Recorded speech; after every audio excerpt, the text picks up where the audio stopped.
her apologies for this meeting. And also the Vice Chair, Councillor Saunders, he's attending remotely, but he's not able to chair as he needs to be in attendance. Therefore, a chair will need to be elected for the meeting. Can I ask if there are any nominations, please? I'd like to nominate Councillor Valentine. Thank you. Any seconders? Thank you very much. Are there any other nominations? Is everybody in agreement with Councillor Valentine? Yep. Thank you very much. Would you like to continue the meeting, please?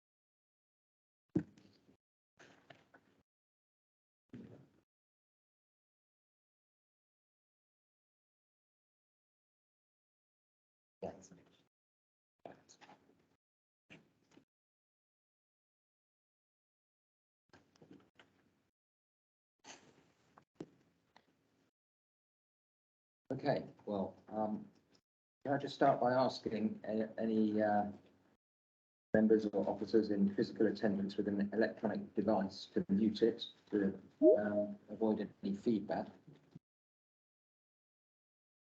And can I ask remote participants to keep their camera and microphone off unless they wish to speak, as this can affect the quality of the meeting online. The meeting is being live webcast and the recording stays on the council's website. We're trialing some new remote video conference equipment, so any feedback after the meeting would be appreciated. For any speakers to be picked up by the camera, you'll need to come to the front of the room. However, it can pick up audio from further away.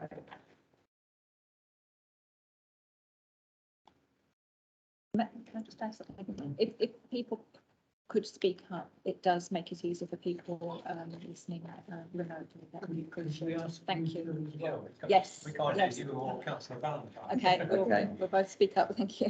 Okay. I'd like to welcome everybody to this hybrid Eastern Area Committee meeting.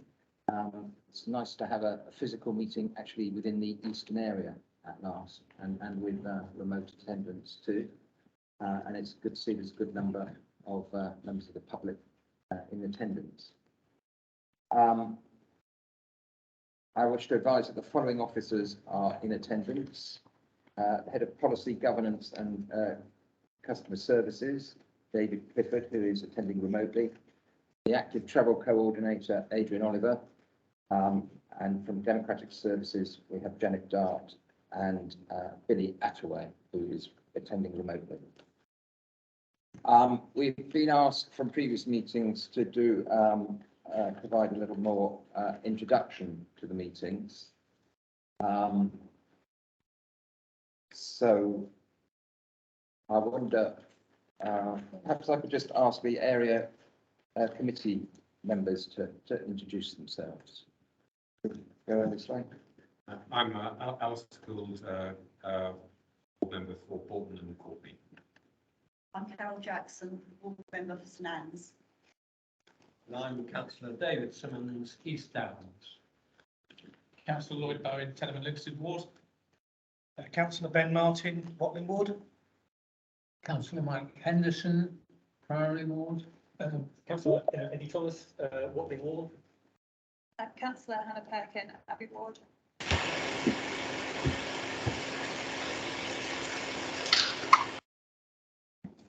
We have some members online. So area committee members online, could you introduce yourselves, please? Yeah, I'm Councillor Julian Saunders. So here I am.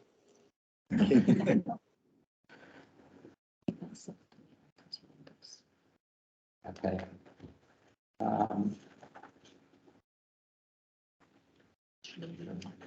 So have we got any KCC councillors present online? Rich, Councillor Rich Lehman, Swale East.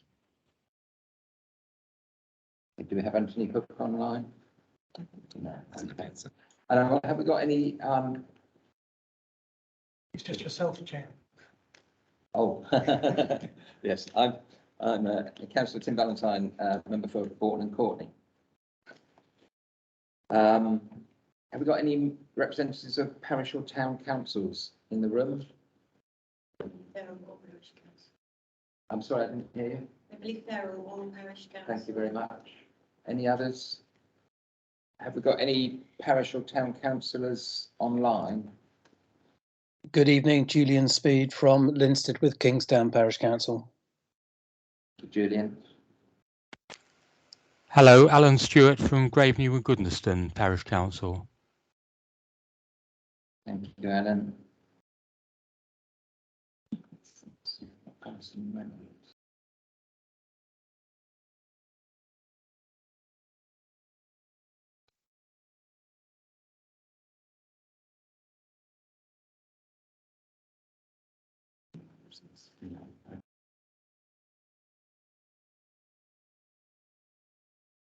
Okay, so let us start the agenda. So item 1 is the emergency evacuation procedure. So please be aware of the evacuation procedures to follow in the event of an emergency. There is no scheduled test of the fire alarm during this meeting. If the alarm does sound, please leave the building quickly without collecting any of your possessions, using the doors signposted as fire escapes. I guess it was there. I only say that. Okay. And assemble in the car park at the side of the building. Back of the building, yes, it's behind us, isn't it? Await instructions before re-entering the building. Should anyone require assistance in evacuating the building, please make Swale Borough Council Democratic Service officers aware of any special needs so that suitable arrangements can be made in the event of an emergency. Okay, item 2, apologies for absence. Yes, we have apologies from Councillor Denise Knight and Councillor Mike Whiting.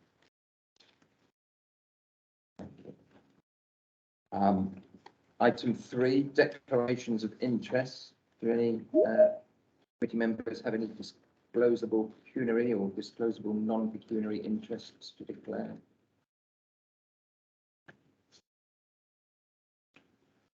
Thank you very much. So item 4, we've got 2 sets of minutes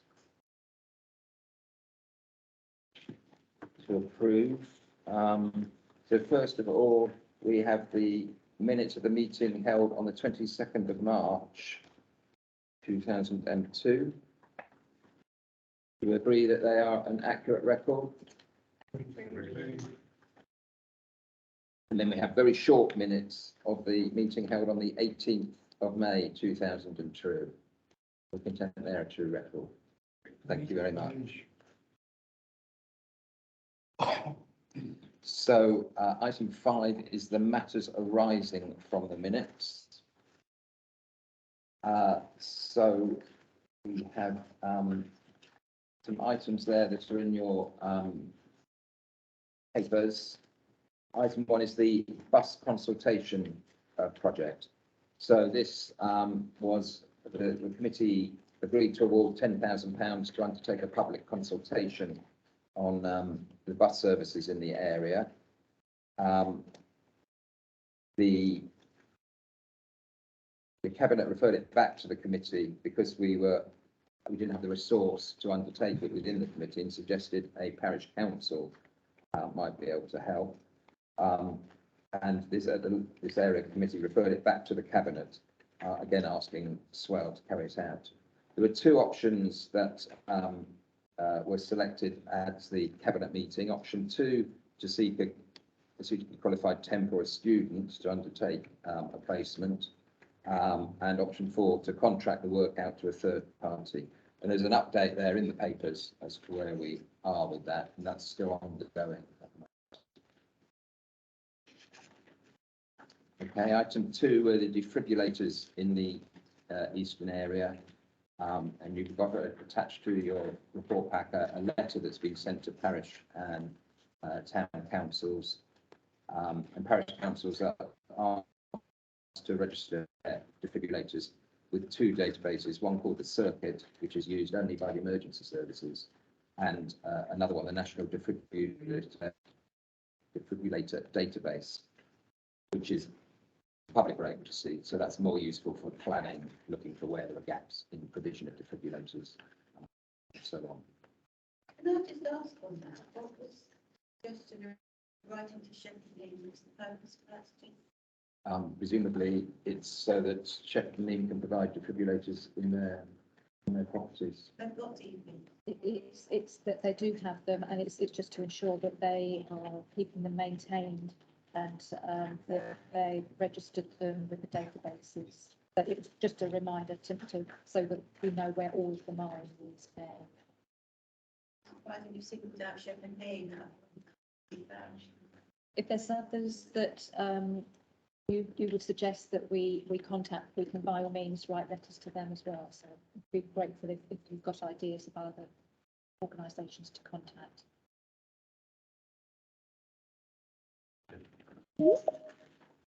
Yes, Councillor Henderson. Yeah, could I suggest that I kind of think we may be going down the wrong road here. Getting all the defibrillators registered on the appropriate websites is fine, and we should encourage that all the way. But publicising where the defibrillators are seems to run contrary to what the NHS England are suggesting, because the very clear recommendation from NHS England is if you think you need a defibrillator, the first thing you do is dial 999 to ask for an ambulance, because if somebody needs a defib, they need an ambulance. The second thing you do on the 999 call is ask the emergency services, where is the nearest defibrillator? And they have access to all of the ones that anybody's told them about. So we ought not to be pushing, if you like, publication, whether it be by Swell Council or the Parish Council or anybody else, where the defibrillators are. But what we should be doing is getting that message out that if you phone 999, which you should do, they will tell you where a defibrillator is. Yeah, that's absolutely right. So that's the Circuit database. Obviously, the emergency services can't tell you where they are unless we've told them that they're there. The defibrillator database, the publicly accessible one, is more useful for planning services. It's not really for advertising it to the public. But I absolutely agree with your message, which we could certainly help with getting that out. Councillor Martin. Yeah, it was just a quick one on the reason behind Shepherd Neame being contacted rather than anyone else in particular. The volume of establishments that Shepherd Neame either lease out to tenants or have as managed houses, as well as the brewery in the town, makes them one of the bigger areas to cover the whole of the east. Of course, they can get the message out to their tenants far better than we can, because they know exactly who they are and when their contracts started and whatnot, and ask them to register theirs as well. So it's just a case of an organisation that has multiple sites within the eastern area, as opposed to pick a random company, say Sainsbury's, who may have 1 or 2 sites. I don't think Shepherd Neame necessarily know the cost that got DV, because I know for the fact that we know about the 3 Mariners staff, because the 3 Mariners is a tenanted house and not a managed house. They might know, and I know I work at Shepherd Neame. Yeah. So they might know managed houses, but if they're tenanted, they wouldn't necessarily know. Which is exactly why the information was, please contact the tenants as well. Which Bowsham Town Council now, because I seem to remember quite a few years ago at Shepherd Neame, we did have a map of where the DFIBs were in Bowsham Town, and I thought Bowsham Town Council had a list of where the DFIBs were in the town. The town council did have a list, However, an awful lot of organisations fail to maintain the batteries of their defibs, and there have been occasions where a defib has been required, someone has gone to a point, and it doesn't work because the batteries aren't charged and it's not working. So it is also a case of getting that. Sorry, can we bring this discussion back? I mean, that brings us on to the last point I wanted to point out, is that Selling Parish Council have a defibrillator policy. And I'm sure that refers to the maintenance, because we had exactly that problem in Selling where there was a fatality and the defibrillator wasn't working. And so I just wanted to point out there's that email address in the papers if anybody wants to get hold of that policy. Councillor Thornton. I was just going to talk to what Councillor Martin said, so not to what. Okay, we have a public session, Jordan? Relating to Okay, Councillor go on. Henderson's Yeah. update, there's a mention of, my name's Chris Oswald Jones, Faversham resident. You've covered the inadequacy of maintenance, you've covered that question, that is important. And the third thing is on the 999 call, having established where the nearest defibrillator is, and it's possible you will be there before an ambulance arrives with its kit. You need the code. You need to ask the code for access. Yes, so the emergency service should give you the code. But on your 999 call to call for an ambulance, ask the second point to ask where the defibrillator nearest is. And also the third point is you need to ask the code to access it. Okay. Thanks. Coming back to the letter aspects, Yeah. can I just check also, I presume, that the letter, or have we sent a letter to the likes of Faversham Pools, so I presume they have a DFIB, or any other public bodies which may have football teams or something which may have defibrillators? It should be just parish council or town councils. Have we included those other organisations? We haven't, and I'm grateful for that suggestion, so I can send a letter to those organisations as well. So any other organisations anybody thinks of that would have a number of devices, please let me know, and I'll send a letter to them as well. Yeah, that'd be worth it. Thank you. Okay. Thank you very much. So moving on to the third item, the flooding in Whitstable Road. So there's a tabled paper that's been submitted as well. I wonder if I could ask Councillor Saunders to talk to that paper. Okay, thank you, Councillor Valentine. Yeah, if you look at I'll talk to the initial paper which the chair, Councillor Knights, had prepared, which is in the agenda pack, and then I'll touch on the tabled paper. So if you look at the paper which is Appendix 2, the matter arising update on flooding in Whitstable Road, you'll see that there was a site visit that the chair organised with KCC and Southern Water on the 6th of May, and following that visit, there's been a number of actions that KCC in particular have taken, and that's including opening up some blocked drains and various channels. And that's, if you look at page 12 of the paper, at the top you'll see that Councillor Knights is reporting that has resulted in some significant improvements in water clearing when there's heavy rainfall. In addition to that, Southern Water have taken a number of actions which are outlined in the following paragraphs, and you've also got a note from the head of Environment and Leisure, Mr. Cassell at Swale, outlining a set of smaller measures that could be taken in the REC in order to limit the flow of water out of the recreation ground. So I think those are all positive developments. The paper that's been tabled this evening is based on some email correspondence that's taken place in the last couple of weeks, and it does identify that there are still problems with flooding when there's heavy rain.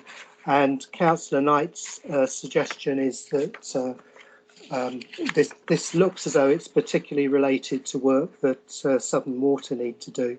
And Councillor Knight's suggestion is that that we continue to pressure Southern Water. There's two ways we can do that. One is there is a meeting that the local MP, Mrs. Whately, has set up, and I think we're probably at a stage where it would be helpful to have a fresh meeting set up by her at with Southern Water.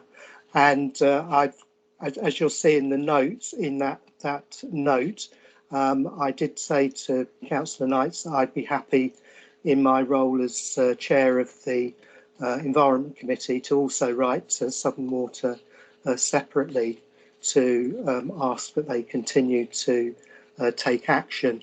There was a meeting that the Swale Cabinet, when it was in existence, had earlier in the year, and there were quite strong commitments that Southern Water at a national level would sort out these kinds of problems that residents were facing. So I'll leave it there, I can do my best to answer any questions that people have got. Thank you, Julian. Councillor Henderson. Yeah, it's clear there have been some improvements and some very clearly blocked drains unblocked. However, I am hugely entertained by Southern Water's response in the extra document. At the bottom of page 2, it says, Southern Water has run modelling of the sewer network and found that there is sufficient capacity of up to a 1 in 50 year storm event. This is above the requirements of Ofwat. Storm events above this level are beyond the control of Southern Water. There are currently no plans to increase the capacity. Well, if it is adequate for a 1 in 50 year flood event, why have there been at least, I believe, 4 events in the last 2 years? That's a 1 in every 6 months flood event, not a 1 in 50 years. So if I could ask, when Councillor Saunders writes to Southern Water, whether that point can be raised, because modelling clearly doesn't equate to what is actually happening. Thank you. Thank you, Councillor Henderson. Did you hear that? Okay, Councillor Saunders. I did, and I agree with Councillor Henderson. The statement does feel slightly ridiculous, and clearly, you know, the climate is changing, and the demands on the sewage system are changing in our local area. So I think it does need to be challenged, that statement. Thank you very much. Councillor Bowen. Thank you. And I apologise in advance because this may irk some people. This work needs to progress. Absolutely clear, something's got to be done. But we haven't got a cabinet system anymore. We have the committee system and the committee chair. So Mr. Clifford may want to come in on this. Chair as a committee are not empowered to make decisions. It is the decision and the will of the committee to decide the work that the chair should then intake. So we cannot, under the Constitution, or Councillor Saunders, can't write without the agreement of the committee on this. It's what we agreed to as a council to move to the committee system, and that's in the Constitution. So if that's going to start holding things up, we need to look at it again. But there's nothing in here, and the same with the next point as well. But get the cabinet member to roll. We don't have a cabinet anymore. The committee chairs must act on the decision of the committee And it's got to Okay, go to committee first. so we can take a vote to ask the, Yes, yes. the vice chair to write to, No, but the decision still needs to come from the committee, yes, that's what I'm just saying, we can take a vote. But not this committee. but not this committee. Yes. I see. The Environment Committee will need to decide that. Or we can agree to vote that the chair of this committee writes to Southern Water. We can do that, but not vote and decide that the committee, the chair of the Environment Committee can do it. That's the constitution. Okay, well, if we took a vote to ask the vice chair of this committee to write, that would have exactly the same effect. Or Yes. ask the chair to write, I don't. Yeah, okay, yeah, Mr. Clifford wants to come in on this point. Thank you. I mean, if it's helpful, I think I take Councillor Bowen's point. And I suppose technically it's a fair point. My suggestion would be that the chair of this committee wrote, but the letter could be endorsed by the chair of the Environment Committee. I'm not sure you would really need a vote of the Environment Committee for a member who happens to be the chair of a committee and can say so to endorse someone else's letter. I hope that helps. Thank you, Mr. Clifford. Councillor Martin. If I may, Chair, I would feel more comfortable with the Vice Chair writing in this particular occurrence, given that I think it would be entirely up to the Chair of this committee if they felt that they had a disclosable pecuniary interest. But I do feel that given property that they own, it could be argued by Southern Water that they do have a pecuniary interest and they could challenge what we then try and do if put that power of the chair. So I would suggest, and I'm happy to propose that the vice chair of this committee writes Okay. such an letter. So, Second. yeah, so that's a proposal and seconded. So to ask the vice chair of this committee, I just want to check what letters we're asking them to write. To write to Southern Water about this response. And was there another letter? I would say the MP as well. To write to the MP to ask an her additional meeting following the previous. and to seek another meeting with KCC and all the partners in the previous meeting. Okay. Just clarify who seconded that. I thought it was Councillor Henderson, but. Thank you. Because it's been seconded. Did you second that proposal? I did, but somebody else may have Yeah, done as well. okay. Well, you were the one I saw. Right. Okay, so, And sorry, that will include the point I made about the 50-year as opposed to. we can make a note of 6 that. months. Yes, well, that was the point of the letter to Southern Water, yeah, including the 50-year flood point. Councillor Perkins. Sorry, I just wanted to go back a step, if that's okay, just to talk about some additional points. I think, and I know I've got residents from Whitstable Road over there, as much as Whitstable Road is really important, there are a lot of other roads which are suffering from this. Can we come back to your point in a moment? Can we just take the vote for this proposal Yes, that we sorry, had yeah. proposed and seconded? So all those in favour of that proposal?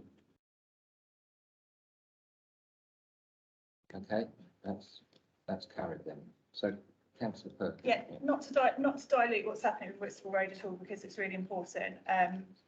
But I just wanted to, say that I've had conversations with Orchard Place residents, Tanner Street residents, Forbes Road residents, and flooding it's not unusual for these places as well. And I think when we're talking about Whitstable Road, we need to be conscious that actually it's a Faversham-wide issue. I'm really baffled again by Southern Water saying that they don't need to increase the sewage capacity because, and I've raised this a number of times with Southern Water and I've had no response from them about it, but when there was planned development for the left-hand side of Love Lane, thanks, Ned. The left-hand side of Lane.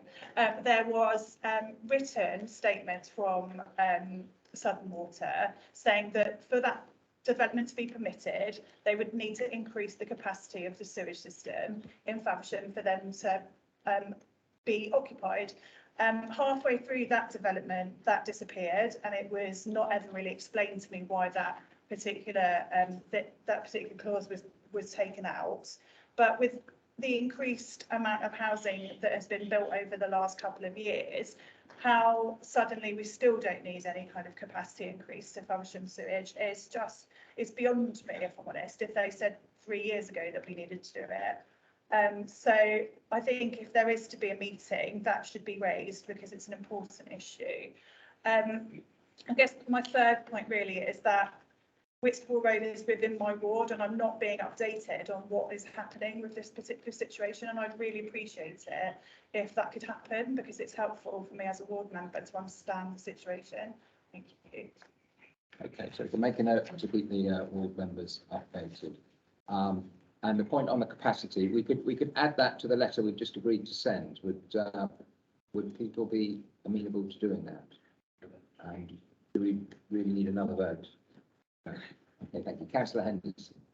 No, I don't think we need another vote. I'm all happy to add that, but we must make absolutely clear to Southern Water that we're talking about two different issues here. One is flooding, the other is sewage. And one is flooding with rainwater, and that's what we were talking about. And what Councillor Perkins raised is sewage, and I entirely agree with her. But they are two issues, and sure, we can put them in the same letter. Yes, they're not entirely unrelated. No, The floodwater goes into the sewers with the older properties. Councillor Martin. Yeah, you have got Councillor Saunders as well indicating, just in case you can't spot. Thank you. It is a problem that it's not just Faversham, it's beyond Faversham, it is in the villages as well. There's no doubt about that. I think we've all tried at different points over the last few months when we have had the heavy rain to try and get to the various places. But I thought it's also worth pointing out, I had an induction at my new job last week. Photos of Faversham were utilised to demonstrate the issues of climate change. It was photos of the Forbes Road Bridge when we'd had a heavy rain spell. It was photos of Whitstable Road when we'd had a heavy rain spell. It was photos of the Selling Road. So hang on a minute. This is a firm that doesn't operate in Swale. Usually it primarily operates in Maidstone and Tunbridge and Morley. But when we're being singled out as an area that really shows the impacts of climate change, it goes to show that Southern Water haven't been doing their best for this area. And that does need to be brought up. And just looking around, as Councillor Perkins said, it is Forbes Road, there is Love Lane as well, immediately by the development. There's no end of times that we've requested drain clearances. It gets cleared, doesn't do anything because it hasn't got anywhere to go. There has to be an improvement to sewage capacity. There has to be some retrospective work done to try and separate where possible stormwater from sewage. We're not going to get that in the centre of town. There won't be capacity on the streets for that. And similar, no doubt, in villages, but there does need to be a proper plan from Southern Water and from KCC as the lead flood authority to get this sorted. Yeah, I take your point. It's not all Southern Water. There's Kent Highways as well, and I'm aware of two issues. We were in the Selling area.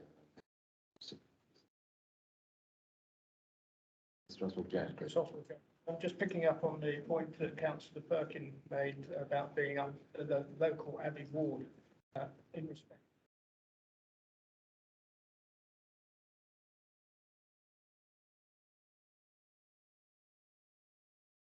Councillors from Abbey ward could be notified and updated. This is a very interesting read, Appendix 2. I really just read it earlier this morning.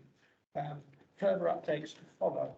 I think our four local town councillors, Councillor Perkins, Councillor Hook. Yeah, okay. And at the town council. Thank you. Oh yeah, should be. Sorry? And Josh Rowlands, the four should be kept informed. That's the town councillors. Councillor Saunders. Thank you, Chair. Yeah, I just wanted to the discussion about the wider issues. I mean, this committee has mainly spoken about flooding on Whitstable Road. It was initially, I think, raised by the public, and the MP came along on the basis of the issues there. But the meetings that have been held with Southern Water, coordinated by the MP, have covered other parts of Faversham. So KCC and Southern Water are particularly interested in Tanner Street and the Brents. and they are doing some work in those other areas. So I think it's worth noting that. It's also worth noting that the participants in that meeting have included the county member and a town councillor from Abbey Ward. So yeah, there is a kind of route through of hopefully of feedback from those meetings. Thank you.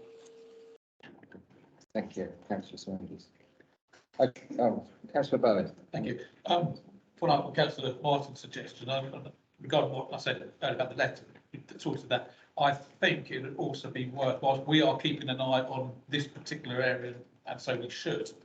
I think it would also be worthwhile if we asked for this subject in terms of the flooding, sewage across the borough, with this as a really good example, to also be referred to the Environment Committee at their first meeting to also pick this up as well for residents in Faversham and the wider parts of Swale as well. So I would propose that. Yeah, okay. And keep it on our agenda here as well. Yes, perhaps you could remind me when we get to that item on the agenda of items to be referred to the service committees. We could do it at that point, the agenda.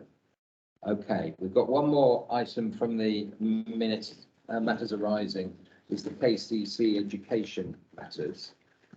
So again, there's a paper in your pack giving an update on that.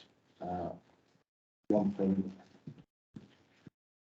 the Cabinet Member for Health and Wellbeing, as was, and the other is from Councillor Purple. I don't know whether you have anything to add to that report. No, not beyond what's in there, no. Okay, so that's the matters arising. We've got, is Julian? Councillor Julian Speed sharing his screen. Okay, yeah. Councillor Speed, you're attending remotely. I'm not sure if you're aware that you're sharing your screen. Do you know how to stop sharing? Yes, Billy just emailed me that. Apologies. How do I do that? It's along the top, close to where you've got the red leave button, there's a box that says share, and if you click on that, it should stop sharing. Sorry, at the top. On the top of the screen, top right-hand corner. Needs to go back into Teams first. Right, so you possibly along the bottom. That's there it. we go. Yeah. You've done it. Excellent. Thank you. Apologies for that. Okay, thank you. Okay, so yeah, we've finished the matters arising.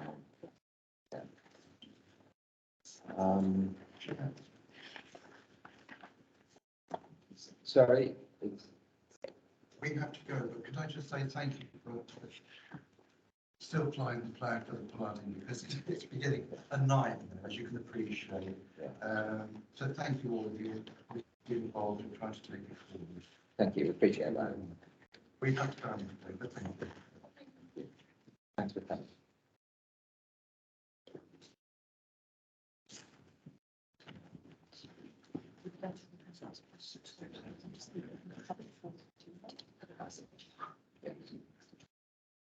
Okay, now the next item we're going to is the Swale Local Cycling and Walking Infrastructure Plan.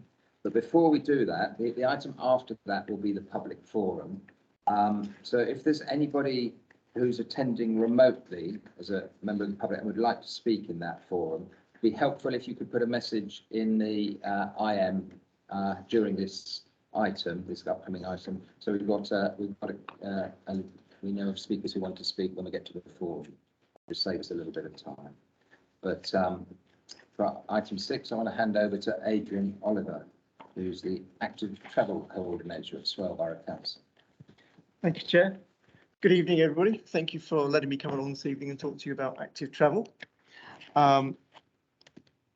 Just by way of introduction, I joined Swale Borough Council on the 28th of February this year, so very new to the council. As active travel coordinator, there's two main strands to my role. The first one is to support, engage, promote, encourage, enable, advise anybody in the borough who is undertaking a active travel initiative. So, for instance, the Western Area Committee are undertaking trying to replicate the Faversham walks. So they want their own walks over on the western side. So we're working on some trails for them and some cycling trails too. In Sheppey, we're working on some cycling recycle scheme, and also Cycling UK are establishing a new community cycling club over there, which is really good. Here, well, you've got in Faversham anyway an LC Whip, which is something I will talk about in a moment, and your Cycle Fest is coming along, and there's, can't read my own writing. Oh, of course, you've got the bike hire schemes, which are now up and running, and people are trying. My second strand to my job is actually to create a local cycling walking infrastructure plan for the whole of the Swale Borough. So that's looking at the major conurbations, so on the island, Minster, Sheppey, Minster, Sheerness-on-Sea and Queenborough, and then here on mainland, Sittingbourne, and then the whole rural area as well. So I've got to look at how all of that operates in terms of walking and cycling. And it's a 10-year strategic plan. Now, would you like me to recap what a local cycling walking infrastructure plan is, or are you all comfortable with what that is because you've all heard it through the Faversham initiative? I'm quite happy to go with the flow. What would you like me to do? Would you like an update on? Yes. Speaking only for myself, I'm happy I know what it is. Yeah. What I don't think I understand, and probably others don't, is how do we make it happen? Right. Okay. So that's a very good point. So with your LC WIP, local cycling walking infrastructure plan, this is the Faversham one. On the very back page, you have all these items. These are all the infrastructure works that have been identified through the network plans for walking and cycling. So here you have all of those items. They are prioritised. They're prioritised over a 10-year period. And the funding for this generally will come from the Department for Transport. However, that's not the only source of funding. What is different, though, is it doesn't really matter where the funding comes from. Any active travel initiative that is undertaken for Faversham or for the Eastern Area Committee would always be reviewed by Active Travel England, and they will make a decision on whether it's the right intervention or not. And that's the thing we've got to get right now. So in the last funding round, we didn't actually successfully gain any initiatives for Swale. There were 9 initiatives put forward by Kent.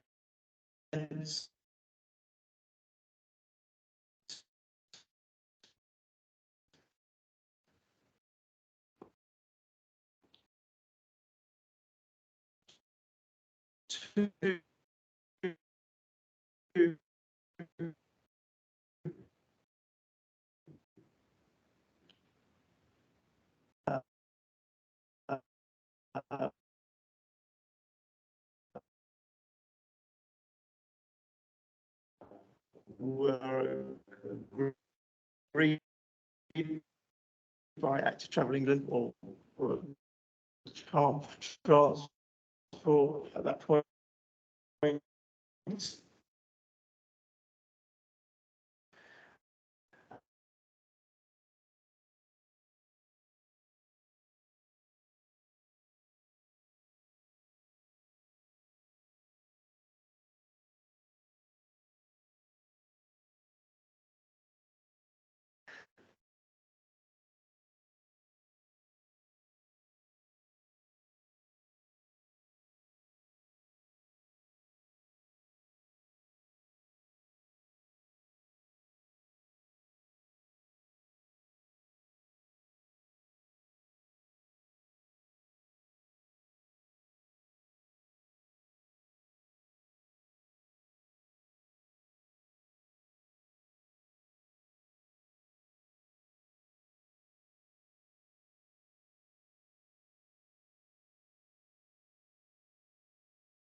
example that was, do we know where we're at? Specifically, not from the Department for Transport's perspective yet, or Active Travel England, but they will be there. We're in the queue to be talked to about the bids we submitted, but it's very easy to look at the guidance here and look at the plans that we submitted and go, actually, they don't match. So we've got to make sure they match. I mean, there are quite a number of places where actually it's just not physically possible for the things to match. And is how much leeway is there for effectively trying to avoid the best being the enemy of the good? Yes. There is I think there's an issue, a wider issue here, and this has already been identified. The guidelines are great for large urban areas, big towns, cities. They're not perfect for market towns and for rural environments. Thankfully, that has been flagged with Active Travel England and the Department for Transport. So they are addressing those issues, and we are thankfully on the front foot of that. And in July, I'll be attending a conference in Sheffield to actually get to this point. How do we apply these design principles in a rural environment and in a market town environment, which is what we have in Swale. We don't have as accommodations that these plans were originally developed for, or guidelines were developed for. So yeah, we will work on getting it right. At the moment, basically, the last principle is you won't veer from the 21 principles before that. So it's very strict at the moment. However, yeah, there will be some understanding of how market towns operate in the next phase, we hope. So let me just expand on what my role is across the borough. So across the borough, I now have the task of understanding at a hyper-local level what are the issues that are affecting people's decisions about the journeys they make. So borough level, I've got to understand why people want to drive that 5-minute journey, which would be really simple to walk or really simple to cycle, and get under the skin of what the barriers are. Some of them will be, softer things that I cannot affect. So I cannot, people might say, well, I've got my 2-year-old, my 3-year-old, my 5-year-old, and I can't get them all in a bike to get them to here, or they can't walk all here over that distance. Some of them will be physical, and that's where the LC whip really comes in. If it's about the fact that people are struggling to get a buggy down the road because the pavement isn't fit enough, it's not wide enough, it doesn't have drop curbs, then that's an intervention that we can put on our list to actually fix. If it's, so there's a whole range of interventions we can look at. If it's about traffic management, that fits in. So if the traffic's too fast, if the traffic is in the wrong place, then again, we can look at ways of intervening. And Active Travel England will happily advise us on the best way of doing that. They will look at the structure of our streets and they will understand those structures and understand the flows, and they will be able to give us the best advice they have if we need it.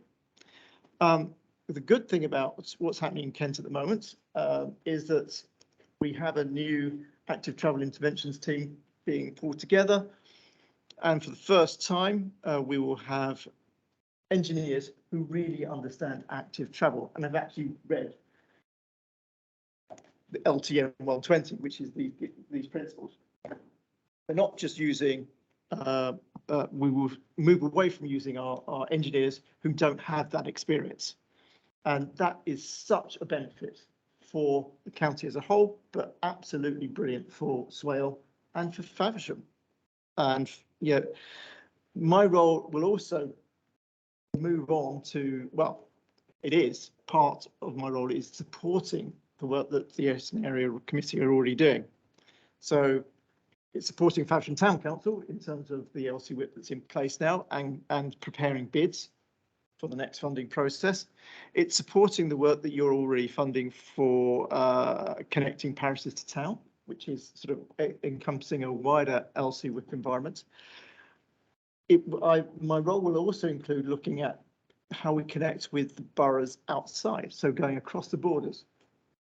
So I'm meeting with Medway, I'm meeting with Ashford, I will be meeting with Canterbury, and Maidstone eventually, but Maidstone seems to be a bit reluctant to get involved. But actually, the key things for here, it's understanding those journeys out to Whitstable, it's understanding those journeys out to Canterbury, and potentially it's understanding those journeys down to Ashford. So it's understanding what we can do to actually make those connections better for cycling. And you might think, well, who's going to cycle that distance? It's a long way. Actually, we're on the cusp of a cycling revolution. It's sort of going under the radar at the moment, but it's e-bikes. E-bikes make those distances really, really accessible. Today, I've had 4 meetings. This is the 4th meeting today. And my first one was 9 o'clock this morning at the Kent County Showground. Second one was in Queenborough at 2 o'clock. Third one was in Sittingbourne at 4:30, and then this evening here at 7. I did all of that on an e-bike. I was able to get to every single location on an e-bike. And whilst I do feel a bit tired now, I'm not absolutely on my knees because I haven't actually had to really work hard. I've really had a marvellous day cycling around the county, and that revolution is happening and is happening now, and it's changing the way we view cycling. And that's such a positive message. And because I've had this at other meetings, we'll talk about micro-mobility. It doesn't really fit into active travel, but actually micro-mobility, and we're talking about e-scooters here.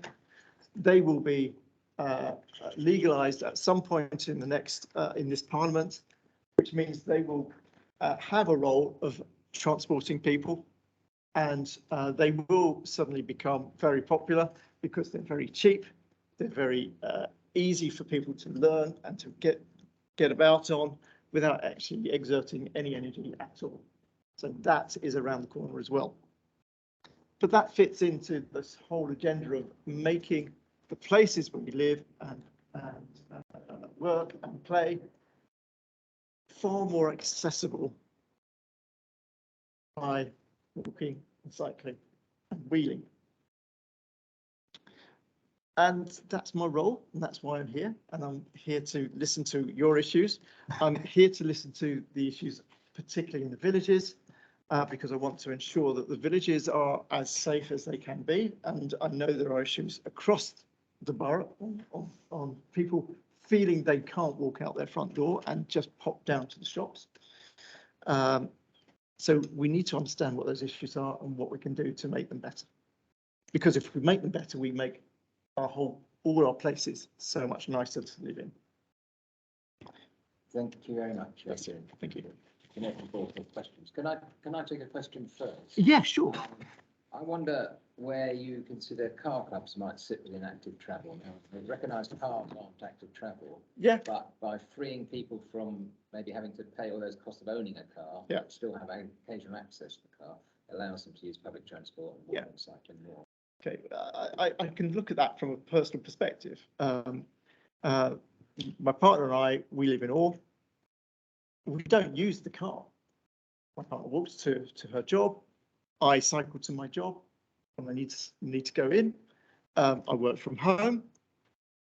Lifestyles have changed, and actually, we could probably sell the car, get rid of all those headaches of MOTs and insurance and fuel and tax, and just use the car club.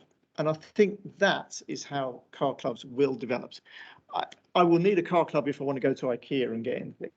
Yeah, I'll need the car club if if I'm moving anything about that's heavy, or if I don't need it to go to Canterbury. I don't need it to, I might need it if I want to go to Ashford or Maidstone. But that's where the car club comes in. Car clubs are an enabler of active travel. Car clubs, and I would add buses and trains to that. They're enablers of active travel. If you've got to go longer distance, you know, that's how you do it. And it's actually what we've got to do. You know, we were talking about climate change earlier. One of the problems we've got in this country in particular is that we have 32 million vehicles on the roads at the moment. That's not sustainable. Yeah. And we can't turn those 32 million cars into electric vehicles and that we all own, because actually that would create an even worse climate disaster. So, because all those resources are embedded in that electric car. So actually, I think the solution long term will be to actually think about not owning a household, not having 1, 2, 3, 4 cars even, but actually maybe one or none. And car clubs and active travel and that whole plethora of public transport come into play. What we've got to do, though, and I'm staring at the Kent County councillors here, is actually sort out the buses. So you've got to sort out the buses. Our bus services are on their knees, and that's not the right place they should be. They should be vibrant, and we should be celebrating our bus services. Still want to come in, Councillor Barrow? Thank you. Thank you for that. That's all right. When you said it's, my initial reaction when you talk about e-scooters potentially being legalised fills me with dread. Oh, as it does everybody, I think. Yeah, we've all seen the scourge of e-scooters, but the genie's out of the bag, you know. So we've got to do something about it. How you can never do what anybody would want to stand on the scooter that potentially could do 70 miles an hour. Well, but that's total madness. Total madness. Absolutely. On the actual subject, I don't underestimate the job which you've got to do, and we've got a role to do here. Yes. The big thing about it is it's a culture change. Yep. And that is incredibly difficult to do in any context, whether it how big or how small, to change the mindset of people and remove them from their car into a different way. Yeah. No matter what you do, yeah, whatever facility you put out there is still going to be a struggle. So it gets in there, it's going to be hard to translate. And I'll tell you, we can do so much in terms of it, encouraging it, making the environment better, easier for active travel. But I come back, got tenement listed ward. Yeah. And as an example, some in the room may remember this from a few years ago. There's a planning application back at the day for the Norton was the garden centre on the A2. Oh yes, yeah. Many moons ago, and the developer, I will never forget it. To the day I die, said that it was about 1.5 miles from Tenham Station, and the developer, it's a nice open countryside walk to the station. It went to an appeal, and the inspector walked that route. And I will never forget to say his report was, it is far from pleasurable. Yeah. Because there's not, you've got areas where there's no pavements, you've got vehicles rolling down that road at 60 miles an hour with HGVs, and no matter what we do, there are certain things which are beyond the possibility of what we can actually achieve. Yeah. But we have to accept that, and think how we can do something different to still encourage active travel. Yeah, absolutely. And yeah, developers love them. I think actually coming back to this document, I think what people sort of overlooked when this was published in 2020 was actually, this isn't about walking and cycling. This is about transport systems. And this is about saying walking and cycling and wheeling have a significant role in our transport systems. They're not nice add-ons as they've been treated for the last 50 years. They have a significant role to play. And that's the message I'm really keen to get out, that we're not talking about, just like Sustrans did 20 years ago. We'll have this lovely national cycle network. It's not about that. It's about changing behaviour and changing the way people move. And if I'm heartened by anything, it's the fact that Chris Boardman, who is the chair of Active Travel England, says it keeps him awake at night. So if he's awake, I'm awake too. There isn't an easy answer. But then I don't think anybody's in this for an easy ride. Councillor Henderson. Yeah. Can I just pick up one point, if I may? You talked about the meetings you've done today, and you were able to do them on an electric bike. I too got an electric bike because I'm a bit ancient and my legs aren't all they used to be. But can I stress, I don't believe that energy and pedal power is in any way the problem with electric bikes. The problem is safety.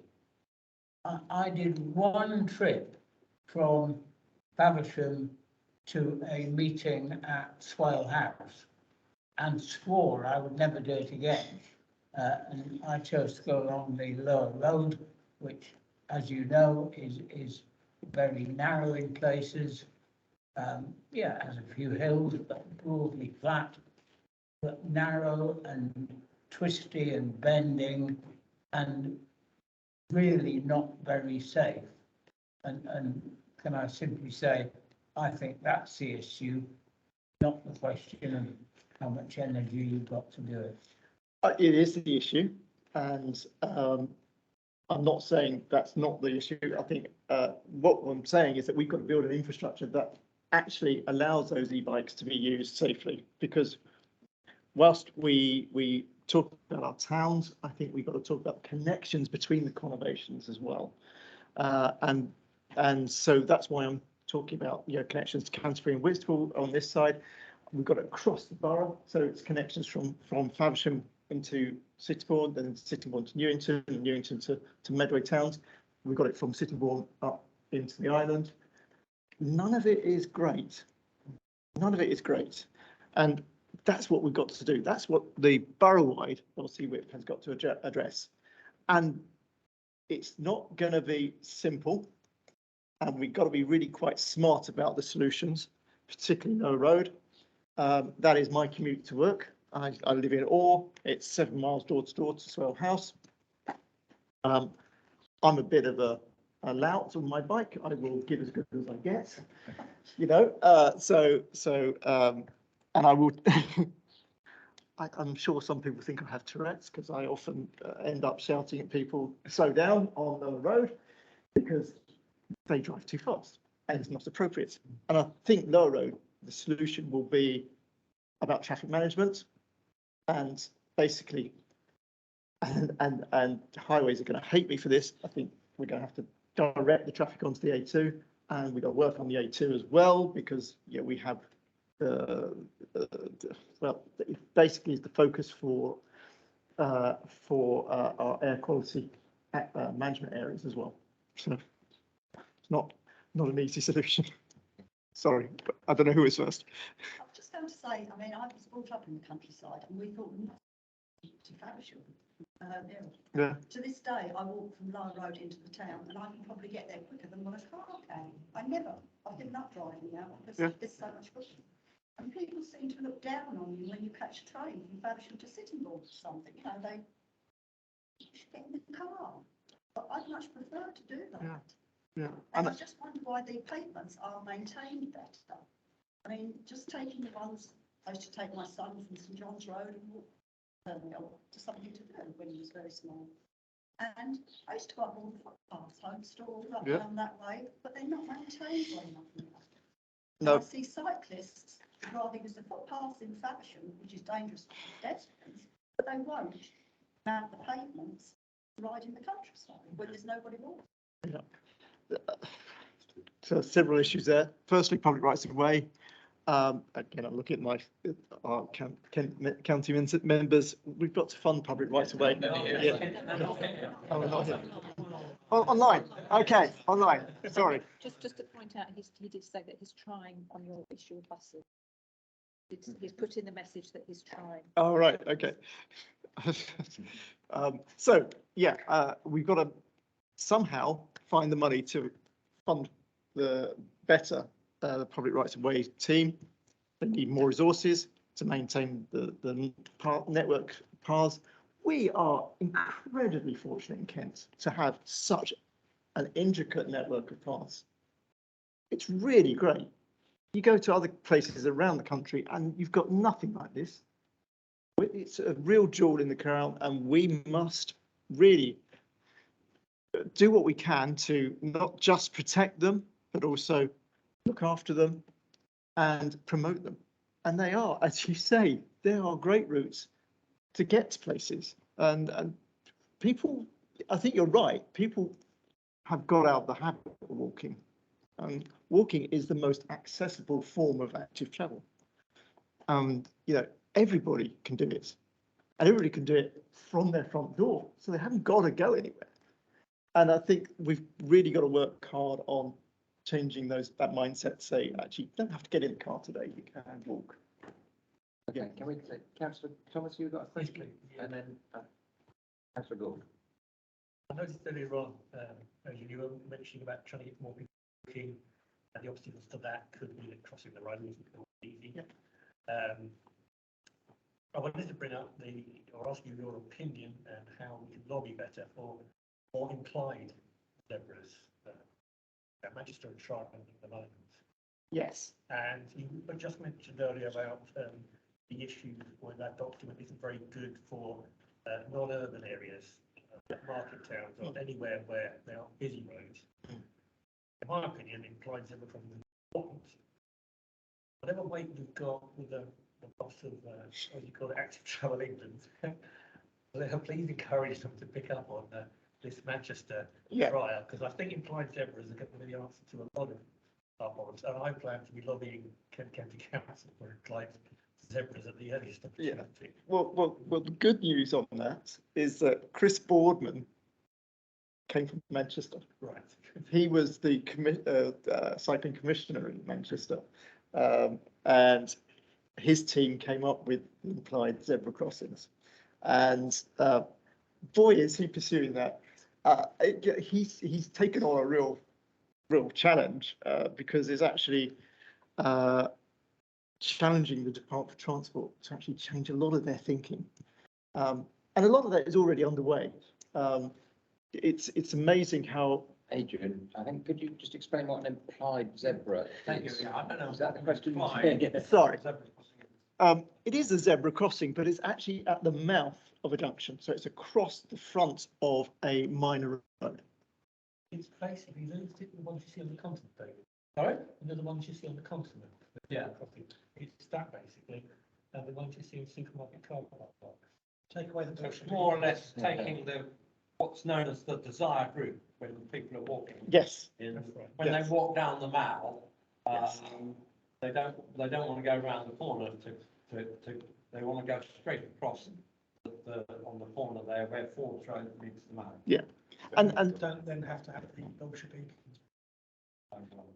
But yeah, that thing about desire lines, which is what you're talking about, that people want to walk in a straight line. Yeah. That's part of this, and part of the role of Active Travel England is to look at development, the plans for developments, and they will be a statutory consultee later this year, and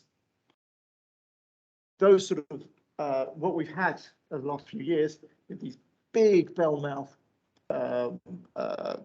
T-junctions, closes of ends of minor roads, and where pedestrians have to walk sort of another 10 yards that way before they can cross.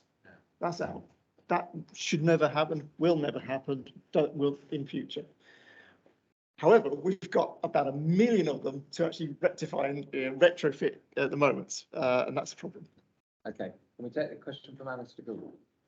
One of the things I was wondering about is the sort of role of compulsory purchase and some of it, because there are quite a lot of routes that have just got vital bits missing, and the land, there's land is in ownership of someone else, and Yep. unless that bit of land can be added to the route, that route is all, could be otherwise a very good route, but there's just a small section missing. And the problem with active travel is that actually a small section like that, if it is enough to kill the route, it's got to be point to point. And so I'm just wondering, is that being considered in part of these things about how much role there is for compulsory purchase to complete routes? Or think about routes where they otherwise would never take place? It's on the, it's on the agenda. And I have already raised the topic of compulsory purchase at Swale House. And, you can see my fellow officers pale and start to sweat profusely.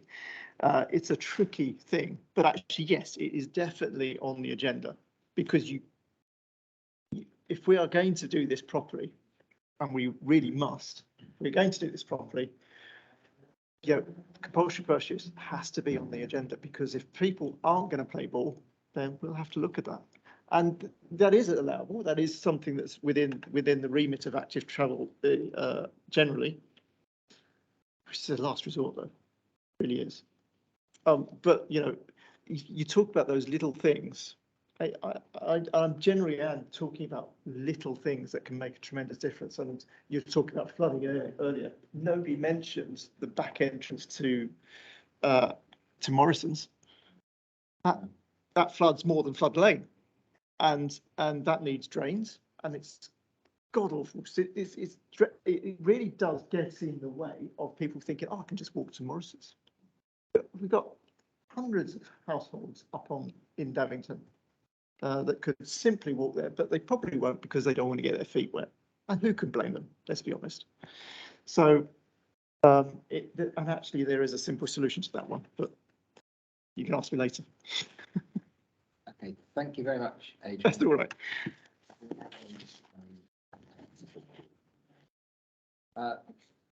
So the next item on the agenda is the public forum. Members of the public, either present or online, who want to speak? Mr. Oswald Jones. Chris Oswald Jones, yes. Following on, active travel, aspiration aligned with our establishment's 20's Plenty scheme of 4 or 5 years ago, aspiration for various interventions. We've got a scheme, it's now permanent, 20 mile an hour. One of the aspirations is that when carriageways are being replenished, there's no need for a white centre line down between, and the example given was Osprey's Road, between 2 lines of parked vehicles where it's a superfluous bit of paint, didn't mean anything.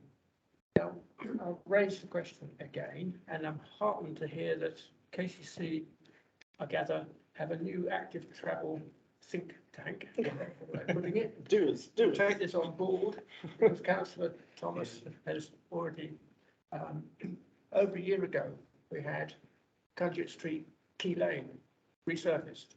Brilliant. They didn't put the centre line in along the majority, just around the corner. A few weeks later, the white lines appeared again, back as to what the statutory historical requirements are. We've just had Stone Street resurfaced. 3 phases. The part from South Road into Stone Street has got, you have to have some centre lining at the junction. There's, I think 3 would be enough, but they've got 4 dashes. Brilliant. No centre line until you get to the Roman Road in phase 2 and up to Preston Street, phase 3. And I've sent photos to Councillor Thomas and copied to Councillor Saunders. White lined down the length. Totally unnecessary. Again, cars can't actually keep to one side or the other side of the centre line because of the parking precedent space, etc. So it's a topic we need to push, re-raise in the thinking of. Okay, Well, we've got Rich Lehman, who's the Kent County Councillor for Swale East online, so I'm sure he's heard that. Unfortunately, we don't have our town councillor, KCC councillor, We don't. Parish Centre, unfortunately. Do you want to come in, Councillor? Yes, I have already contacted Active Travel at PCC. I'm not really happy with the response, but there you go. I'm speaking on a virtual call with him on Wednesday. So Okay. we're going to go through those issues. I'm equally frustrated, if not more so. I see these white lines keep appearing in the middle of the road when I thought we'd agreed for them not to be there. And as it was already raised, they're using thermoplastic to paint these roads, which I understand when the cars go over it, then claims all these plastic particles go into the water system. So another reason why we never really want to paint it. But as Mr. Uncle Jones says, they're useless. They're a complete waste of time and they're not helpful at all. Okay, thank you for that. I'm on a similar vein, because when we looked into getting rid of the lines for Dyson Road, it was for 30 grand, wasn't it? So we realised, so it's really in the first place, because the cost of removing astronomical. Okay, is there anybody else who wants to speak to the public forum?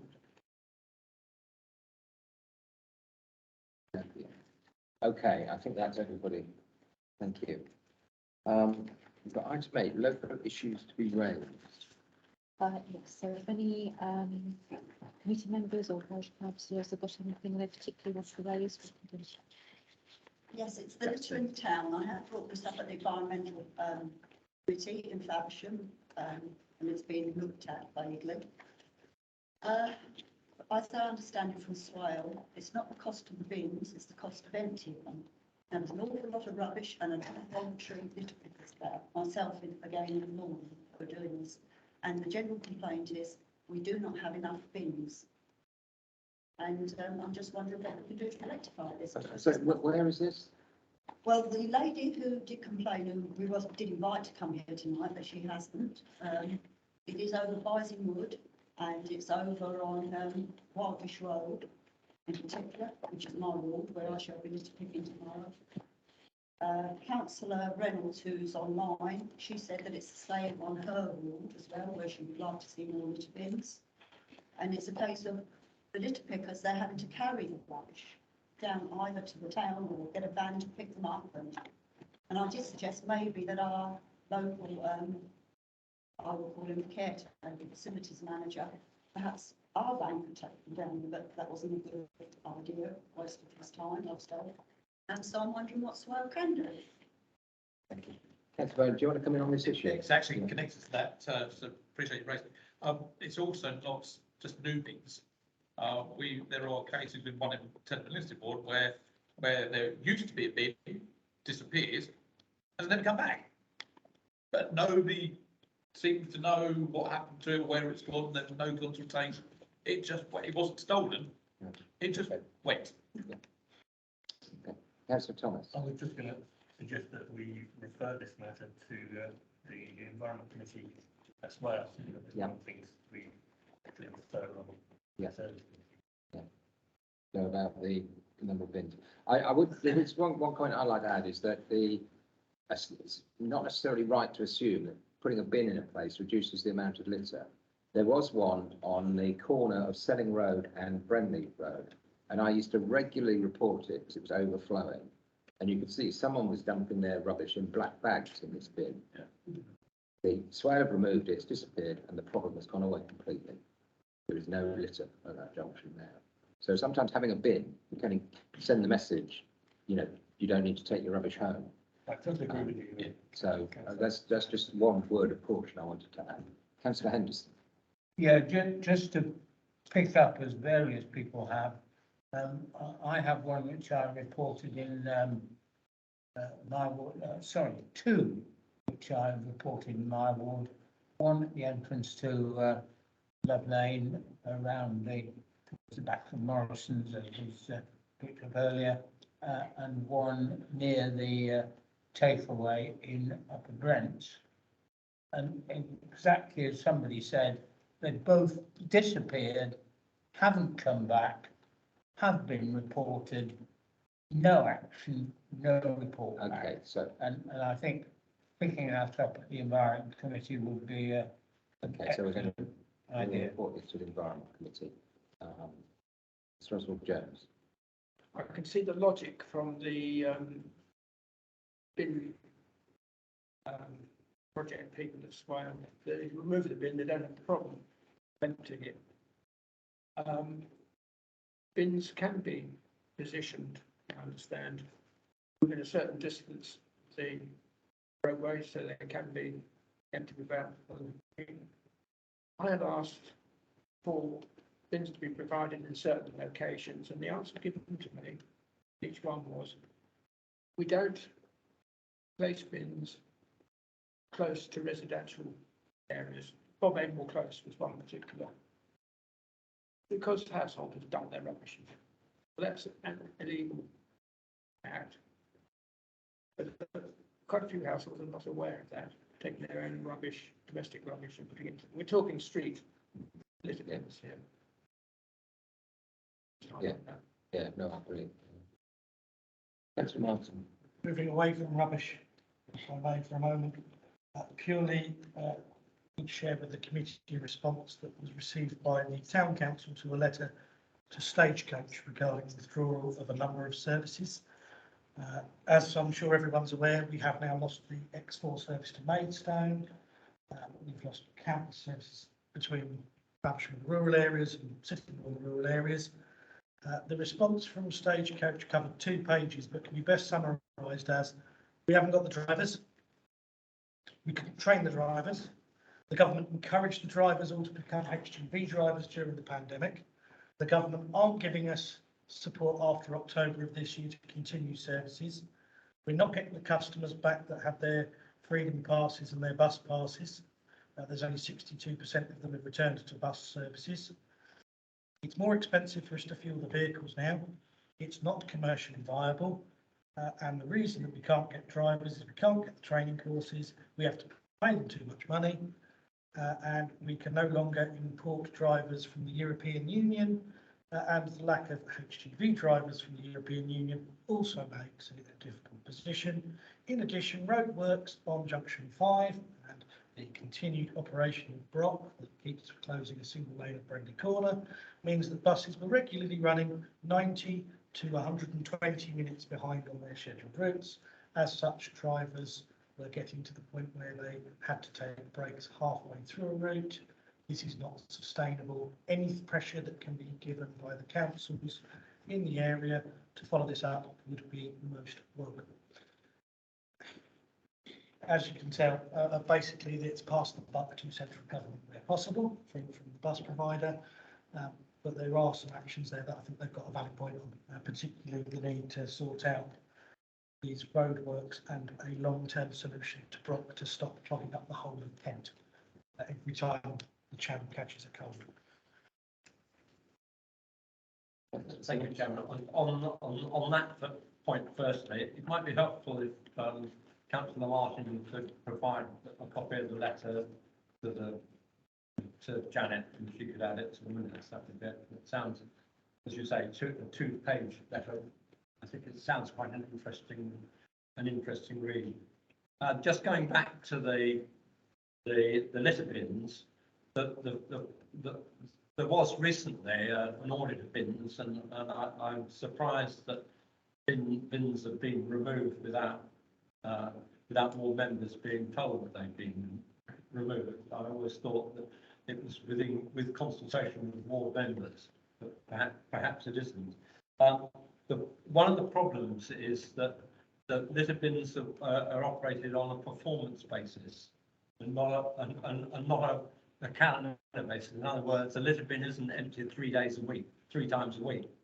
It's emptied when it's more than 70% full or something like that. But of course, the trouble is it's quite easy for it to go from 70% full to 110% full.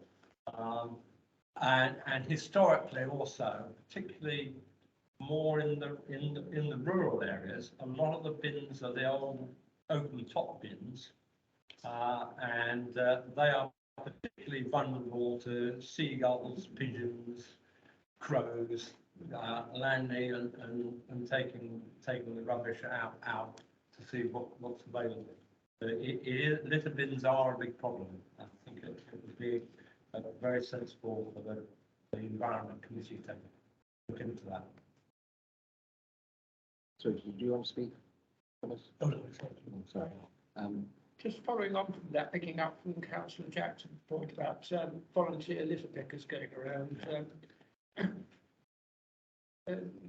they can acquire as well the blue street cleaning bins. They're quite large, and with discussion with environment services, cleansing services, certain strategic dump points can be arranged. Regular ones outside Jay's stores with place the blue sacks there. They can be collected, but by arrangement we discussed. So we've got bins and we've got buses on the list. Are there any other local issues to be raised? Yes, the most deprived road in Faversham, down the bottom, Whiting Crescent. It's just a big green. They've got a bench and they've got a bin, and that is it. When I contacted Swale about just having a reconditioned swing or slide, just some little item, I was told we're not taking on any more play parts. We've got one up by the Jubilee Centre, up at the Western Community Garden, not Jubilee Centre, Western Community. Lots of young children down in Whiting Crescent, also up on the new brickfields. They don't want their young children going right the way up nearly to Sainsbury's. It's too dangerous for them. I quite understand where they're coming from, my residents.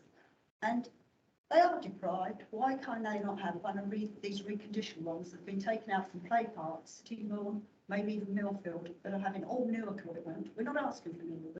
We just like reconditioned something. Swing, slide, just something for those children. Yeah. Okay. I think that's a very valid point, but we can raise that. I know that there's a programme of refurbishing play parks that's going forward. And the issue is really that is already fully, the resource we've got available is fully assigned on it. So that's what the problem is. But I think it's worth pointing out that there are areas that are ill served by play parks. Councillor Henderson. I've slightly lost track here. Are we now talking about the committee work plan? No, we're on item 8. But the work plan will be quite a substantial issue that we need to talk about. So perhaps it would be a good point to move on to that. The only other point to raise in local issues, and it's more for parishes rather than the borough, and for members of information. The last bank in Faversham is due to close this month. Faversham Town Council has, and Councillor Perkin has done an inordinate amount of work in talking with NatWest's regional managers. But it does mean that there will only be post office and post offices in rural locations, and the Nationwide Building Society available for our residents and businesses. If you look at the justification from NatWest for the closure, it does stink a little bit. Anybody that's ever been in there any given day around 10 o'clock in the morning, there's a dance site with 19 people in the queue in front of you, and their research suggests they only have 19 customers per week if you use it regularly, and 126 business customers per week using it once a week. More than half of those do transactions online as well. Last time I checked, you can't pay money in online, you can't take a change out online for your business, and you certainly can't pay checks in online with NatWest's facilities that you can with other banks. Councillor Barry. Thank you. Just one, not necessarily for the area committee to do anything about, but certainly be aware, or most of you may already be aware, of the proposed relocation of the Tenham surgery that is coming up, where the current site on the A2 London Road in Tenham will be closing from somewhat July, August, and the practice will be relocating to the Memorial Hospital. Therefore, the 3,000 plus patients that are registered with that practice will then have, and Rich knows all about this, he was at a meeting earlier this week about it, trying to find some way to get from some of the rural villages, active transport and travel, trying to get to the Memorial Hospital and everything associated to that, because it is a big issue.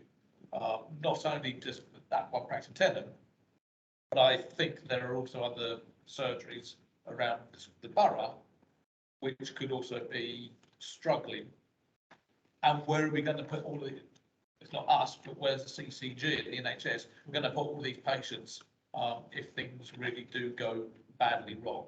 And my fear for Tenham, and I hope it's not wrong, but the longer it is out of the village will continue to get bigger, and the chances of it coming back get slimmer and slimmer and slimmer. There is a planning application that's been approved, isn't there, for a substantial number of houses at Tenham, and that included space for a medical centre. Yeah, the Brooknell Lane development has a space for a potential medical centre. But I understand it's a space rather than. It's nothing has happened. The CCG are aware of that. We made them aware of that. But even with that, of course, nothing's happened with that site for a long time.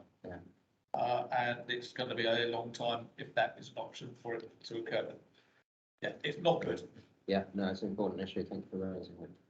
I'd just like to add my voice to Councillor Martin's point about NatWest. I was particularly upset and angry about it for myself, but also just to give you an idea, the Faversham Almshouses would, if fully occupied, would have about 80 residents, most of whom use cash, very few, very few do internet banking, and many of them change their bank accounts from Lloyds and Barclays to NatWest. So it's completely untrue for NatWest to claim that the closure of Barclays and Lloyds didn't increase their business, because I know for a fact that is completely untrue. And I just think it's a very sad situation. And I just don't understand why they couldn't have maintained some sort of a presence in the town, even in conjunction with other banks, so that at least we had a bank in town and B, a clearing bank in town, because there are problems. One of the problems with the post office is that Mrs. Jones from the Almshouses can't take £2.50 worth of 50p's in. She's got to take £10 worth of 50p's in. She can't pay in. You can only pay in and do not a full bag. So if it's 50p's, it's got to be the 10 quid, and if it's pound coins, she's got to pay in £20 a pound coin, which means she's either got to keep that loose change in her handbag until she's got enough money to pay it in. I just think there are so many problems for people that I despair. And the almshouses have done a lot as well, Hannah, to cajole NatWest. All we're getting is platitude, getting any joy at all. Okay, thank you. Are there any more local issues to be raised? So let's move on to the update of the work plan. Janet's going to introduce this. Yes. So on page 15 of your agenda packs, there's a report. I just wanted to give a bit of an introduction into the report, a bit of background. So following the last round of area committee meetings, the review working group met to consider how well the processes have gone and if there were any recommendations for changes for this coming year. And there are three things that they recommended coming up. So the first one was to bring forward the meeting where funding is considered from December to September this year. The reason being is that where some area committees last year didn't spend all or didn't allocate all of their funds in December, it was then a bit of a rush to find bids and so on to put forward to complete by the end of the year. As you know, funds cannot be carried forward to the next year. So the recommendation was for them to be considered in September, and then if need be, there's December and there's plenty of time to deal with any outstanding allocations. So the second thing was to consult with any heads of service to see if there are any projects that are ongoing at the moment which may benefit from having additional funds provided by area committees, which could bring forward the projects a lot sooner and still benefit the area, but benefit it sooner. Because they're existing projects, it's not something that's going to mean that officers are having to put in a lot of extra resource to achieve these projects. And in the report, when we get to that in a minute, that there are a list of things that heads of service have recommended for the Eastern Area Committee. And the final thing was that the review working group recommended was about the publicity of the scheme. Different area committees have different views on this. Some feel that it should be very transparent and publicity should be as wide as possible, and others feel that if it's too wide, then that they'll be inundated with bids, and it will be very difficult to narrow that down and make decisions, even with the scoring process, to meaningfully allocate funds. So it's a decision tonight for the area committee to decide how widely they want to publicise it. So if you look at the report, this has been put together very closely with the chairman, and the vice chair have had a lot of input into the report, and certainly the background, paragraph 1 and paragraph 2 talk about background, which I've just gone through. And I also want to highlight 2.2, where the committees can decide to use funding exclusively for a proactive theme or ambition, or open up the scheme to external organisations to make bids, or a combination of the two. And it's up to this committee to decide how they allocate their funds around those things. And one other thing I wanted to mention was the allocation of funding has been reduced to all area committees this year. So it reduces for Eastern from 48,000 to 40,000. I just wanted to make you aware of that. So if you look at page 16, under 3.2, you will see the list of projects that heads of service have said that the committee may be interested in supporting this year. I'll hand back to the chair, so you may wish to discuss them in detail. Well, I suggest I'm going to take them a bit out of order if the way they're set out on paper. I would suggest we need to look at what item 3.3 is, the criteria for funding applications, and there's a proposed change. Now there's a tabled paper with this as well.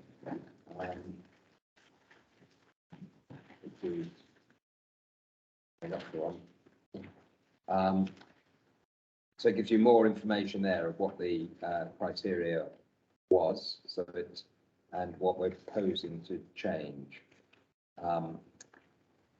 So I suggest we look at that first.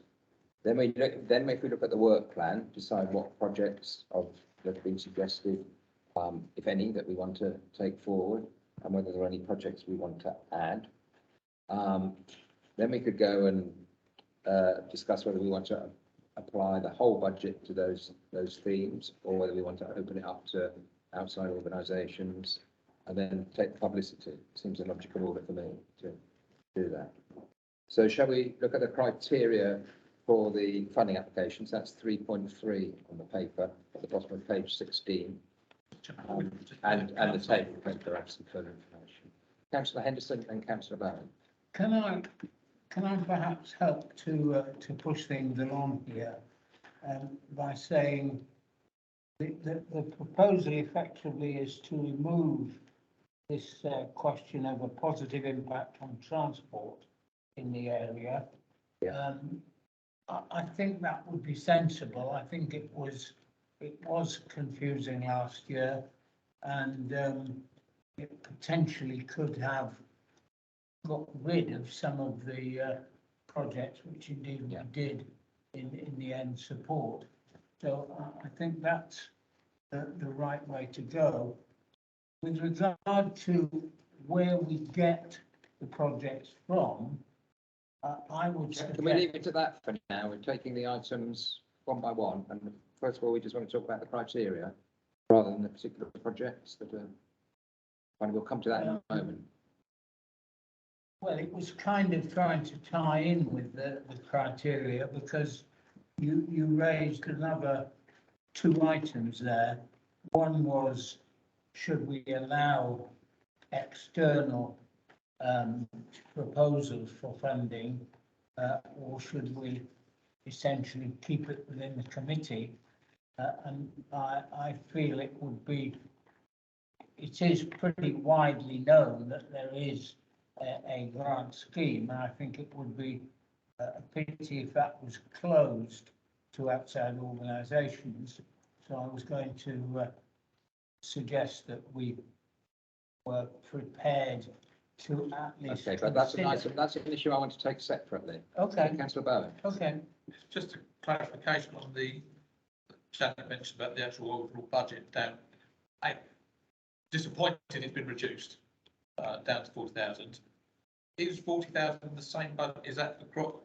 Of all the area committees got 40,000 or? No, I should have looked it up actually, but there is a figure attached to every board member. It was 4,000 last year. It was 4,000 per board member, and that's been reduced to 3,000 something. I'm sorry, I can't remember the exact figure. So it's calculated per number of members in each area committee. Right. Okay. Okay, we've got Councillor Saunders online. Thank you, Chair. I just wanted to reference why when me and the chair met, we proposed this change. I mean, Councillor Henderson has picked it up. There was a fair bit of confusion, and if you're with including the transport, which I think was a good thing to do, but it did mean we had to have two bidding rounds in the end, and I think we did. We ended up with some good transport projects last year, so it feels more sensible to just have a fairly open bidding round this year, and so that's why we came up with this recommendation. Thank you. Okay, thank you.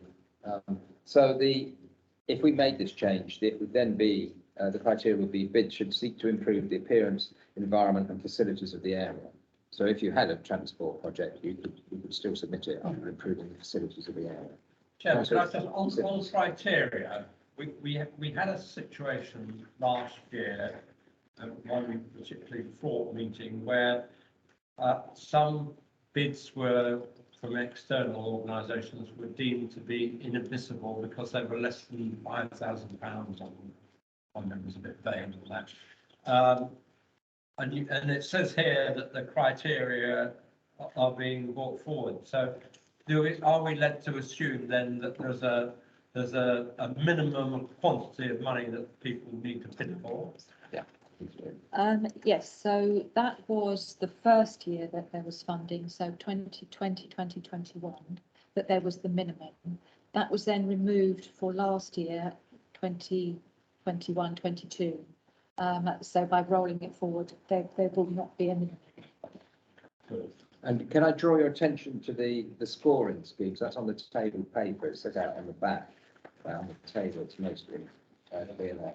So you've got these, you've scored on the extent to which it meets these criteria that we're talking about: appearance, environment and facilities, the impact on the area. And then it's scored on achieving the strategic priorities, priority 2 and 3, which are set out in the report in the pack.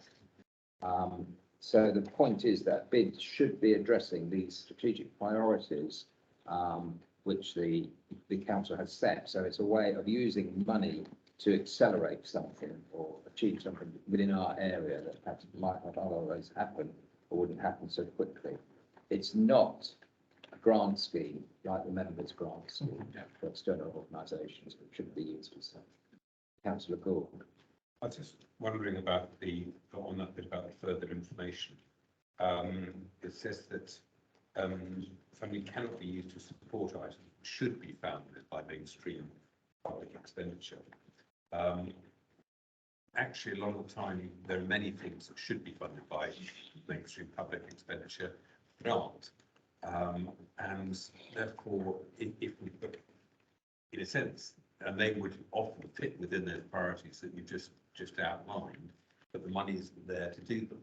So is that a bit of a contradiction there in that I thought the idea of the area committee was that we could push forward those things that weren't going to quite make it in our area. I think that were within those priorities. The distinction, as I understand it, I might be wrong, you can correct me in a moment if I get it wrong. But if we had a blockage on a cycle track or something like Adrian was talking about earlier, that would be a project that we could do that and fund it from this in order to meet that active travel, which is a strategic priority. What it shouldn't be used for is to fill in potholes on the roads. Oh, right. KCC should be. Is that an issue rather than a? Okay, so can we take a vote on that change to the criteria? So all those in favour? Thank you. We need a formal proposal in a second. I made a proposal. So it's a second. Yeah. Sorry, who seconded? Councillor Martin. They're in my line of sight, those two. Thank you for that. Now I've forgotten the order I suggested. Yes, so let's go up to 3.2 in the report. So we've got some projects that have been suggested by officers there. So this is setting our work plan. So these are some priorities for the council that we might want to take forward. So there's one on active travel on consultation events, which would help with the LC WIP that Adrian was talking about, or infrastructure improvements. There's a suggestion for a business crime reduction partnership. So the council is looking to fund the setup of a radio scheme, which traders can then join following the end of Swale Safe, which is finishing, I understand. Funding for the remedial flooding works at Faversham Recreation Ground. So this is to carry out relatively minor works in the recreation ground that would help further reduce the drainage off the recreation ground into Whitstable Road and the surrounding area. We've had an estimate of approximately 15k for that work. Tree planting above our current plans and interventions around the cost of living crisis. Councillor Thomas and Councillor Henderson. Thank you, Chair. The ones I'd like to consider supporting are the first one about the active travel consultation events, and the last one, support for interventions across the cost of living pricing. They're the ones I'd be considering supporting. Okay. Councillor Henderson. Yeah, I'm slightly worried here because we've been told we have a reduced amount of money. It's £40,000. We haven't yet made a decision of whether we're going to allow external bids to be made, and yet here we are essentially looking to make decisions already about what we're going to spend our money on. Now, if we were to approve all 6 of those, my interpretation would be that would go beyond the £40,000. And I think you just mentioned that, for example, funding for remedial flooding works at the wreck. I think you said you believe was £16,000. 15, yeah. Well, can I simply say, I'll try and pick up what Councillor Thomas has proposed. I think we need to be very careful that these are things for the eastern area. As a consequence, if I may, I would suggest that the proposal of including the consultation on active travel, we actually had talked about that last year, but we weren't sure where the money was going to come from. And if we wanted to promote active travel, we've pretty well got to do that. But I would be really quite concerned about the crime reduction partnership money, the flooding works at the wreck, and indeed interventions around cost of living crisis. Firstly, because those apply across Swale, not simply to the eastern area. And secondly, because they will bury the budget demand and we simply won't be able to do the smaller projects. I take your point, but I would disagree with you about the Faversham Recreation Ground. That's work on Swale Borough Council land that's contributing to a problem we spent a lot of time discussing tonight. I don't see how you could say that's a borough-wide issue. Well, I'm saying it really in linking in to what Councillor Gould said about what we would and what we wouldn't do. I mean, if that's Swale Borough Council land, which technically it's not, I think it's yes, no, it's run by Swale Borough Council, but it's actually owned by the Faversham Charities. Then that's a job that the landowner has a responsibility for.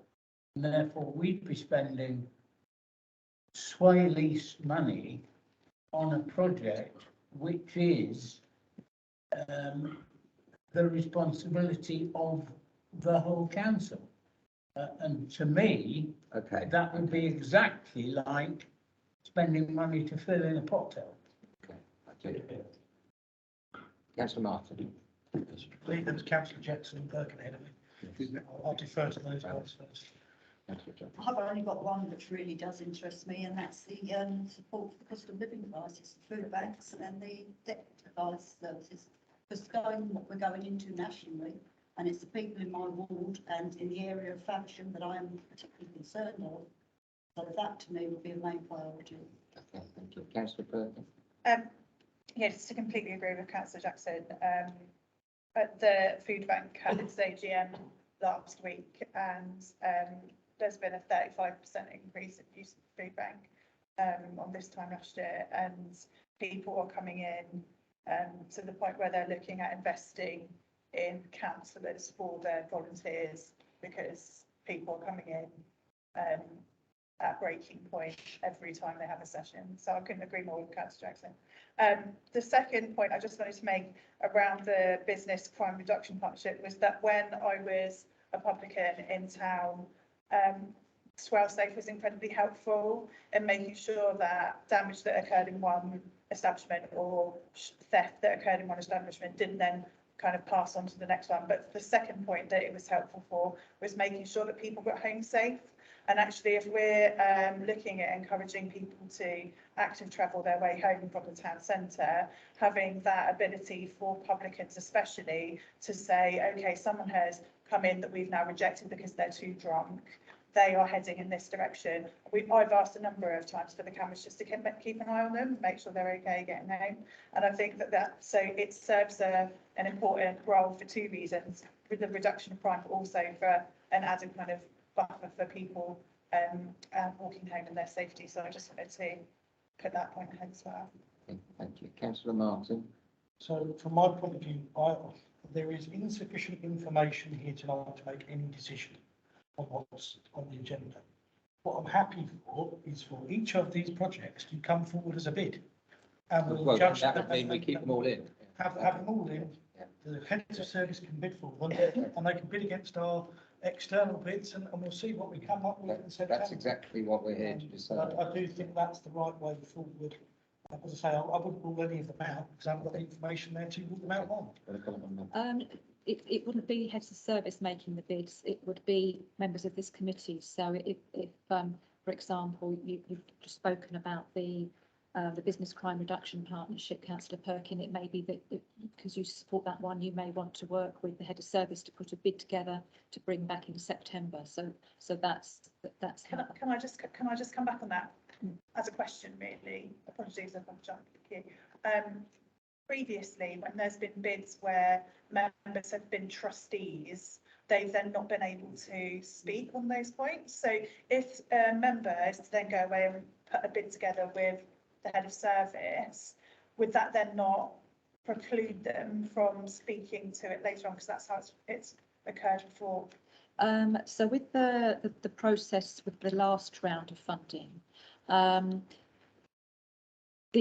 bid, it is what is scored. So it's being scored on what you've set as your criteria, the committee's criteria. And then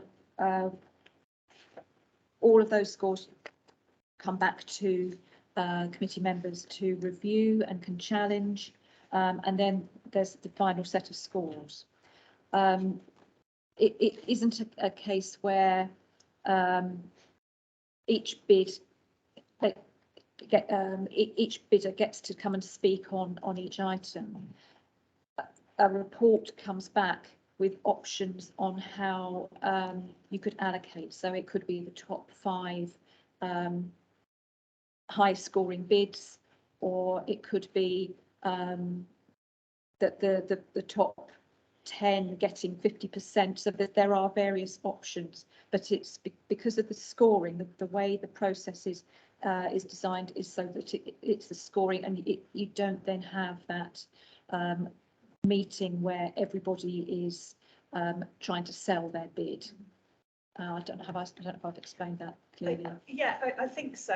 It's just my concern is that with added input from members into the bids, even if you come up with a top 5, there's reason to suggest that there would be interest in that list, if that makes sense. I just want to make sure people are able to talk about it openly at a future meeting. Okay, we've got a number of people wanting to speak now. I want to bring in David Clifford because I think he's probably going to comment on the point that you raised. Thanks, Chair. And thanks, Janet. I think Janet did a great job of explaining that. But all I would add is that the rules on apparent bias, which are the things that are potentially preventing people from taking part in the decision making on external bids by external organisations, don't really apply in the case of decisions which are effectively internal swale decisions.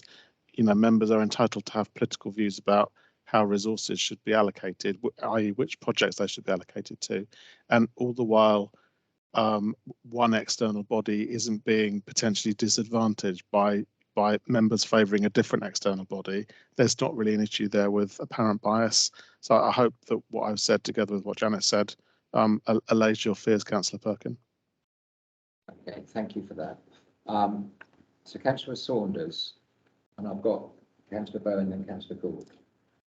Yeah, I think the explanations we've had from the officers have been helpful. From the discussion that I had as the vice chair along with the chair, I think when we were presented with these, we looked at them as potential themes for the bids, and I think Councillor Martin was right. That's what they need to be looked at this stage. They're not to develop proposals, and they need to be proposed. And I think if we're going to do anything, or if you're going to do anything, because I won't have a vote, if you're going to do anything, it would be perhaps, it might be that you decide that 1 or 2 of these themes aren't sufficiently interesting enough to the committee to want to see bids developed. I think that's really the only decisions that perhaps should be made at this meeting. Okay, thank you, Councillor Saunders. Councillor Bowen, but I do think the suggestion that Councillor Saunders made that perhaps we should just look at whether there are one or two or more that we want to eliminate from this this list. That might be the most productive way of using our time. Councillor Bowen. Thank you. Totally echo what Ben said. I think that if these are going to come forward, they should go in the mix for discussion later on. However, I am concerned, and particularly, it's not only on this one, but I think it's a good example with the Business Crime Reduction Partnership. Something that is very, very important. It's a well-worthy cause. But the line that's only by this is the council is looking to do it. Now, my fear for this, actually, if it's a council thing, whether we could actually do this across Smile, then it should be the council funding it, not the area committee. I would point out it is the council funding it, Yeah, whether we allocate money or not. Yeah, but not it shouldn't come from the pockets of the area committee, because there is a danger then that next year, how are we going to fund it? Do we put another bid in to the area committee for more grant money? So at some point, a decision needs to be made, and this is something which I think is sufficiently important enough that actually the council, the whole council, should look at. And similarly, I think also the same with the floodworks or the Faversham wreck. It's what's the ongoing potential costs of these things, which could end up with all best intentions. Well, that's a really good idea. We come back saying, well, you did it last year. Well, it needs now maintaining. So we need another amount of money, another amount of money. And suddenly our pot has gone from 40,000 to actually you got 2p to play with because it's already tied up elsewhere. Or are we going to then be an area committee which cuts services? Councillor Gould. I was just really wanted to clarify a bit more on what David Trifford said about having the ability of people to speak to items and they might have a non-pecuniary interest. Because I think sometimes that actually means that you remove from the debate the people who know the most about a topic. And I think maybe we need to be perhaps either better guidance or less strict in the application of guidance about these, when these things come forward. But yeah, if David is saying it's okay, well, just the internal counsel is, I think there's quite an argument for external counsel. Externally, if we are going to allow external ones, not to exclude council members who actually know something about the topic, speaking or voting, because otherwise it becomes false. Okay. Councillor Simmons. Thank you. I think probably that the criteria or the net needs to be left as wide as possible to give as many organisations or whatever or enough bids to be considered. I think my principle is that in simple terms, it's a difference between a capital bid and a revenue bid. And that's a very broad term I'm using. I think if something's going to have a positive impact on the appearance, environment and facilities in an area, what we as the Eastern Area Committee should be doing is thinking of what seed funding we could use that would get something off the ground that wouldn't need us to come back to it again and again and again. I think that's the way I would view it. And personally, I would keep it as wide as possible. I do take the point about the fact if the council is looking to fund the setup of a radio scheme, then I don't think that's something we should be considering as the Eastern Area Committee. So, are you proposing we should take the radio scheme out of the? I am. Yes. Are there any other proposals for schemes, areas, projects we should take out of the list? Councillor Thomas. I think we should remove the flooding, the funding for remedial flooding works in Faversham Wreck. Okay.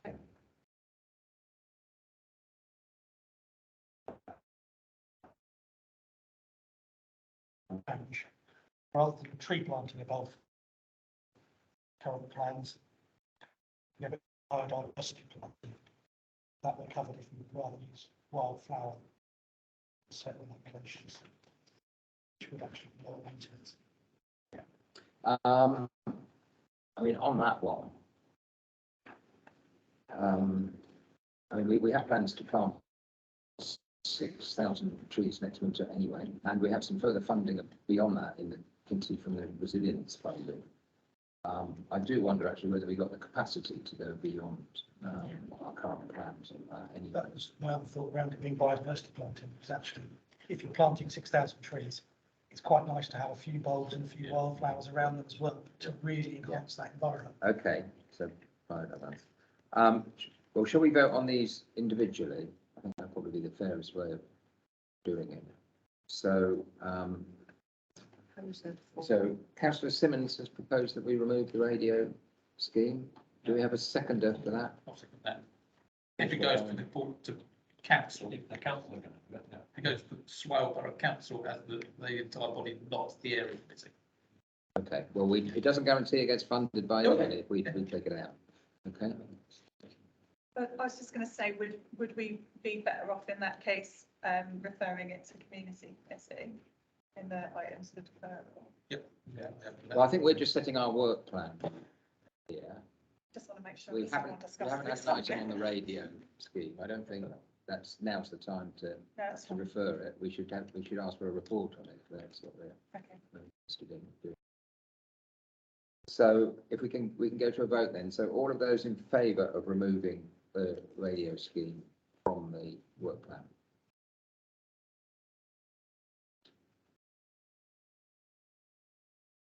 Those against?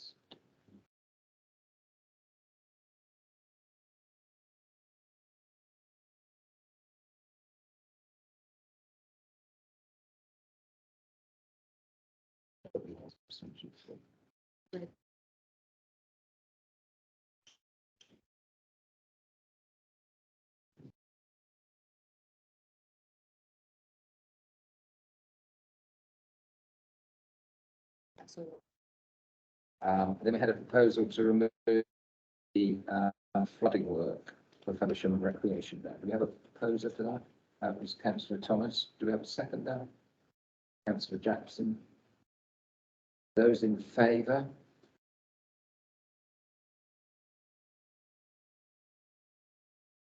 Those against? 3. And abstentions? 4 voted in favour, 3 against and 1 abstention. So that's carried as well. So are there any further proposals for items we should remove from the work plan?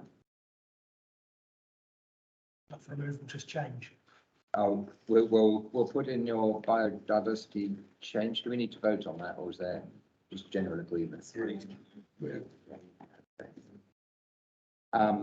So can we approve this work plan? So with those changes, so having removed the radio scheme and the flooding works on the Faversham Rec and changing tree planting to biodiversity planting, that would be our plan. So I'm happy to propose that. Is there a seconder? Second. Councillor Bowen. So those in favour? 6. Those against? Abstentions? You voted for? Okay, we've got extra left for. So that's unanimous, I think, then. Okay, thank you. So we've got the work plan in place. We've got to do whether we open it up to external organisations and then publicity. So this is 2.2. So should we use the funding exclusively for our proactive themes or ambitions? So presuming that's the work plan we've just approved, or should we open it up to external organisations to make bids or both? Councillor Bowen, Councillor Simmons, Councillor Gould. Short and sweet, it should be publicised as wide as possible. Otherwise, it's a case of. Hang on, we're not doing publicity, we're doing that whether we open it up to external organisations Yes. first. So, Yeah, yes. so it open up to external organisations, Okay. but that So And then you do the will do the publicity. publicity that way. Councillor Simmons? Yeah, I agree entirely with that. I think it should be opened up. My concern is the window of opportunity, Yes. which, as I read this, is from the 1st of July to the 1st of August. Yes. I give you, for example, Donington Parish Council had a meeting earlier this week. They've got one at the beginning of July, but they won't have an August meeting. A lot of parish councils don't meet in the summer. I think the 4-week window of opportunity is too tight. But we can't change that window of opportunity. I think we're like the same sorts of problems that we had last year where. But that could be an argument for not opening it up as external organised. Yeah. Councillor Gould? I was going to be in favour of opening it up, but making it very clear about the priorities and the point earlier about it not being a grant scheme, but it needs to tie in with those priorities. Yeah. We've got guidance notes, so I can review the guidance notes just to make sure that go with that the application, just to make sure that point is in. Okay, so are there any other comments? Councillor Thomas? I'm just going to request that the information is also shared with members, that we can ensure that parish council will ever have actually got it. Okay, so we have to choose between either opening it up or not opening it up, really, isn't it? That's the issue for us. So, Why don't we open it up? so I'll second that. proposed by Councillor Bowen and seconded by Councillor Simmons. Those in favour? 7. I'll vote against.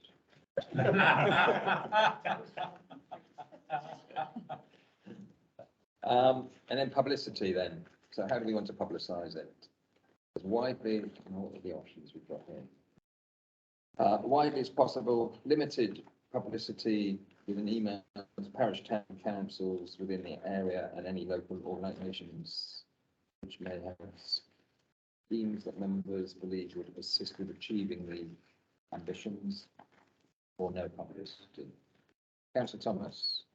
I was just going to say we should publish it as widely as possible, and we should encourage parish councils to put it on their social media as well. So that's, Okay. Okay. And Councillor Bowen? I agree. I think one of the things, one of the purposes of this area committee was to engage with members of the public and open and transparent. So it should be as widely publicised as possible and come back. It doesn't look like it for those organisations. It's who you know, and then apply. It should be level playing field across the board and then judged on its merits. Okay. So do we have a proposer for wide publicity? Do you want to propose it? I'll second it. So Councillor Thomas and Councillor Bowen. So those in favour of wide publicity?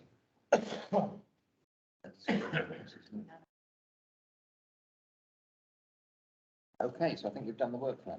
Thank you.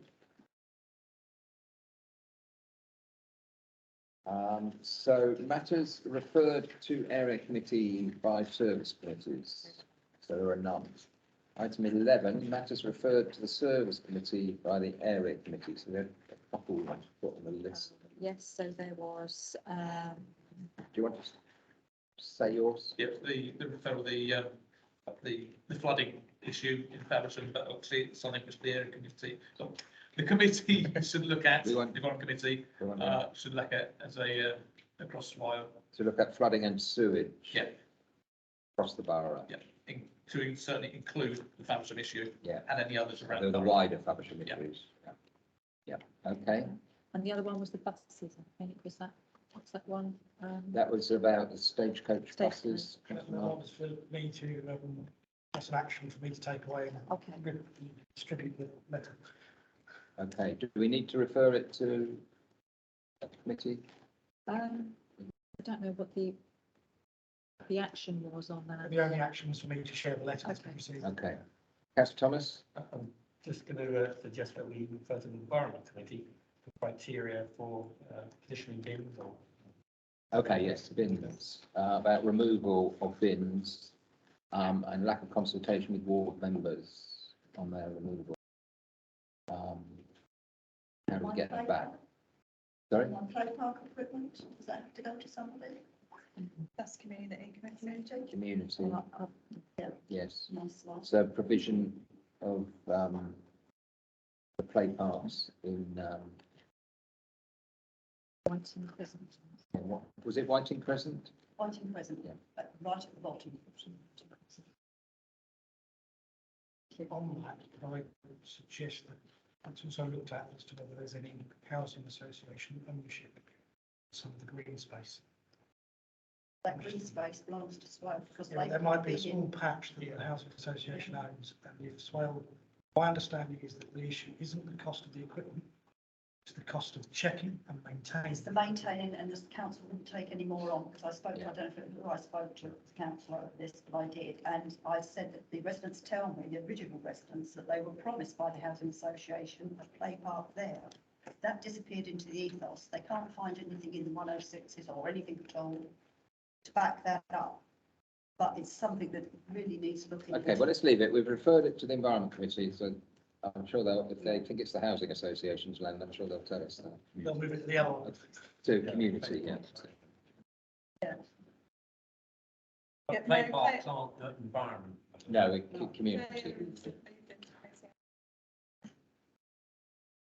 Yes, If I may pick up on Councillor Thomas's suggestion, I think you wrote down, but may not have written down, but I think he suggested, and positioning of extra bins in the criteria. yeah. Okay, so I think we're finished. Thank you very much, everybody. Thank you to everybody who's been attending online. Thank you, Chairman. Thank you. Thank you, Chairman. Thank you. Good night. all.